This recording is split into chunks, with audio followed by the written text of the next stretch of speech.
ഒരു മുഴ വയറ്റിലുണ്ടെങ്കിൽ കൈ വെച്ച് പ്രാർത്ഥിച്ചിട്ട് പുറത്തോണ്ട് തള്ളി നിൽക്കുന്നതാണെങ്കിൽ നോക്കണം പോയോ. ഇനി ഇല്ലെങ്കിൽ സ്കാൻ ചെയ്ത് നോക്കണം. ആരും അറിയാതെ അഭിജോജനം എന്ന് പറയരുത്, വീണ്ടും സ്കാനിങ് എന്ന് പറയരുത്. ആരും അറിയാതെ പിന്നെ ഒരു സീറ്റ് എടുത്താൽ ഒത്തിരി പൈസ അതിന് ഒത്തിരി എടുക്കുക. ഇതേവാതാ ചെയ്ത് നോക്കാതെ പോയി നോക്കാം.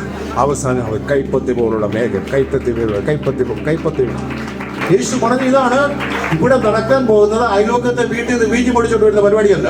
ദൈവത്തെ ശ്രദ്ധിച്ചു എവിടുന്നേലും ഉള്ളതെടുത്തോണ്ട് വരുമല്ല. കർത്താവിനങ്ങനെയുള്ള പരിപാടിയില്ല. ഇവിടെ ഞാൻ എല്ലാവരും പറഞ്ഞ അമാനുഷികമായ ഒരു കാര്യം, ഈ വചനം കഴിയുന്നതിന് മുമ്പ് നിങ്ങളുടെ അവസ്ഥ മാറും. ഓൺലൈനിൽ കേൾക്കുന്നവർ ഇത് കഴിഞ്ഞ് ഇത് പിന്നീട് ടെലികാസ്റ്റ് ചെയ്ത് കേൾക്കുമ്പോൾ നിങ്ങൾ ആത്മാവിൽ ശ്രദ്ധിച്ചോളൂ. അത്ഭുതങ്ങൾ നടക്കും. ദൈവത്തിന്റെ പദ്ധതി വെളിപ്പെടുമ്പോണ്ടല്ലോ അതിനകത്ത് ബാധ്യത കാണത്തില്ല. എടാ, ദൈവം നിന്റെ ജീവിതത്തിൽ പ്രവർത്തിക്കാൻ തുടങ്ങിയ കർത്താവിന്റെ കരം